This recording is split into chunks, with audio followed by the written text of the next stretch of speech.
yeah, I do have the Antminer S17 just next to me. Yeah, Antminer S17 is the most efficient ASIC miner for mining Bitcoin currently. It was just released a couple of weeks ago, where a previous successor there was a couple of months ago, a few months, I think it was somewhere end of 2018, Antminer S15, and now it's the Antminer S17, where it's twice as efficient as the Antminer S15, and both of them did use 7nm technology, but the Antminer S17 has second generation chips, I think, and they are more power efficient. Yeah, but Bitmain does these things, and they are cruel, you know, for all the people who bought the Antminer S15. I'm not gonna say they lost their money, but their calculations, like watt per terahash, has changed. You know, at that time it might be the most efficient miner Antminer S15, but it's currently not anymore. So yeah, I have it here. And Bitmain does these things, and that's why a lot of people hate them, because a lot of people losing money. You know, they releasing more efficient machines like every few months, and you lose the money on them. You know, I do think this myself. You know, I have lost a lot of money also in Bitmain buying these ASIC machines, like the Dash miners I was getting in the first batches, and you know, when the profit was like, you put it in the calculator, it was so beautiful, $250 a day, and when you received the miner, it was less than 10, and then a few days later, you know, you just barely covered the power cost. So yeah, this is what the Bitmain does, but no doubt they are one of the lead ASIC manufacturers, and especially for Bitcoin, because they are here from the very start of ASIC manufacturing for Bitcoin mining, and these machines are very efficient. So I have the machine here. We will see what it's all about, what's the power usage, what's the hash rate on it, is there any difference to connect, like you connect the previous miner. You know, the biggest successor probably was Antminer S9, which was out for a few years, and everybody who bought it probably quite happy. Everybody who bought it at the start, at least, when it was released, quite happy, because it probably paid off and maybe made some extra money. So yeah, let's go in and check out what it's all about. So by the looks, it looks like a little bit bigger, but it's actually not that big. It's quite small. It's even smaller, like the miner, you know, without, this is the power supply, and only the miner is smaller, even the Antminer E3, or even smaller, about the same size as Antminer Z9. Yeah, this is how it looks. So the changes is like it's a little bit higher, and probably it's a better cooling this way, because it's a little bit shorter. And also it has already, like a bonus, you know, the power supply is already attached on the side of the miner. But I'm not really sure, you know, how good are the power supplies. You know, what happens if the power supply breaks? That means, you know, the miner doesn't work or something. So I just unscrewed, you know, to take a look what's in here. And you can see there's power feeding, and three, I think it looks like 3 hashing boards it does have. And this is the control board, and yeah, same thing, nearly same thing. Let's power up. I did power up this before. It takes a little bit of time to start mining when it turns on. Like the Antminer S9 was straight away, boom. This takes about 8-9 minutes. So if you get this miner, you know, don't be frustrated that it's not starting. Like me, I was in the start. So yeah, let's start it up. and see what it does, what kind of performance it has. It's quite loud when it's starting. When you start to mine, it's not that loud. I think it's a little bit quieter than Antminer S9, or maybe the same. So let's log into the miner and the computer and see some performance tests and what do I think about this miner.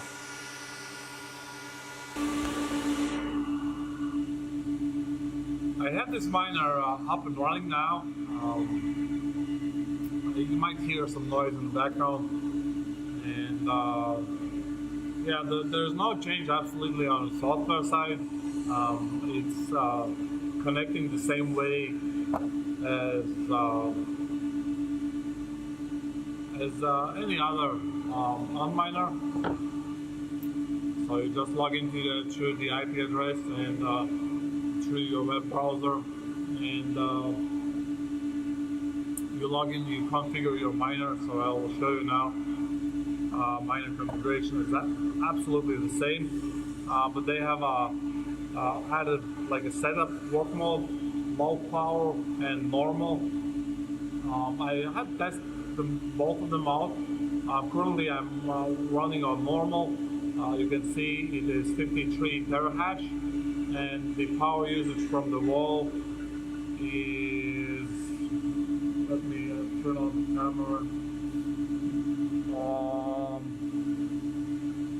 It is 2.2 kilowatts, 2.250 kilowatts on a 53 terahash.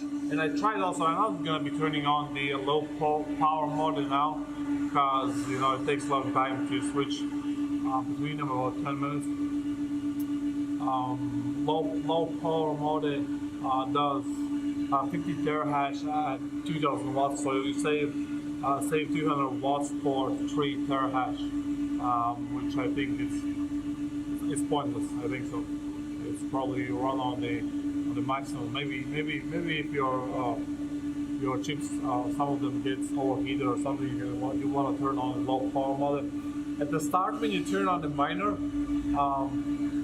I think it goes to the maximum power, because it's I'm not sure, but this is what I think, because it has some kind of chip testing, and it's automatically overclocks the chips.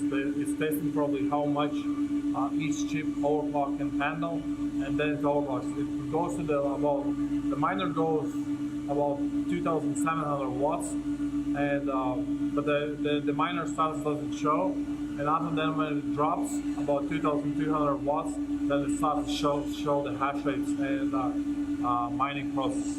What they have done, they have locked down the miner, so you can't log in anymore into the miner through SSH or similar. This is at least what I find.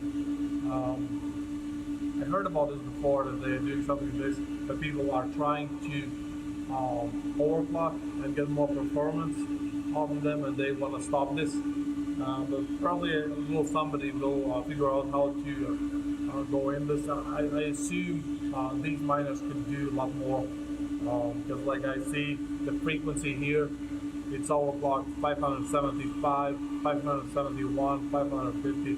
Probably you could do a lot more. I'm not really sure what's the power supplies on these, how big are they?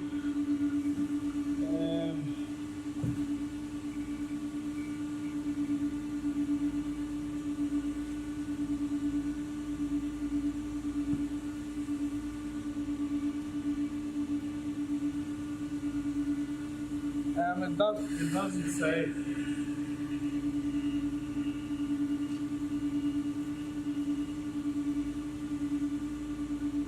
It doesn't say how big is the power supplies.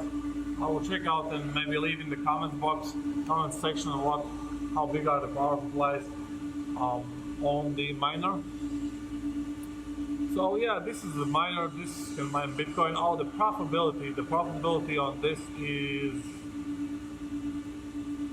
So 53 terahash, 2,200 watts at 13 cents is profit $4 a day. which is not big, but also not bad. As you know, some of the other miners, you know, if you are into mining, they are not profitable at all. You know, profit in a year, $1,500 US. Where these miners cost a little bit over 2,000, starting from 2,100 US. Probably, you know, to deliver in Europe. In States, yeah, there's another 30%, you know, tax. I think it's from this year, where Trump has argued with China about trade war, and has the 30% more tax. If you're from America, if you're watching this, you know, we can help this overcome, you know, to not pay such a big tax. But yeah, starting, you know, 1,500 a year profit. On the other hand, also the Bitcoin price is quite low. It's about 80% less from the all-time high. Also, it's a big bet, you know, to buy a miner and bet that the price is gonna go up. You know, of course, if the price going up, the return of your investment will be quite fast. But you know, it's a big gamble. You don't know how long it's gonna take. But yeah, on the other hand, you know, the Bitcoin miners, you know, like there's 7-nanometer technology, you know, the speed doesn't decrease anymore. Yeah, it's a big speed increase from 14 terahash to 53. It's a lot of speed, but it is not as, doesn't happen as often as it does happen on the other currencies. So Bitcoin mining is so advanced in that way, Bitcoin and probably Litecoin also, that it's very hard to make a much more powerful miner as it is today. So it's a little bit less, you know, it's the safest bet to buy. And if you're buying an ASIC miner, you could buy a Bitcoin miner or maybe a Litecoin miner, because you know it's so long into the production, you know, and has evolved every time. So it is the same. This is what I have learned, you know, from my ASIC experience. You know, some of the ASIC experience has been horrible for me, but you know, sometimes you learn the hard way. So yeah, this was the review on the Antminer S17. I hope you did enjoy it. If you have any more questions about this miner, I would love to answer them. So comment down below. Subscribe the YouTube channel for the next videos. And yeah, thanks for tuning in, guys. See you on the next video. Bye. Goodbye.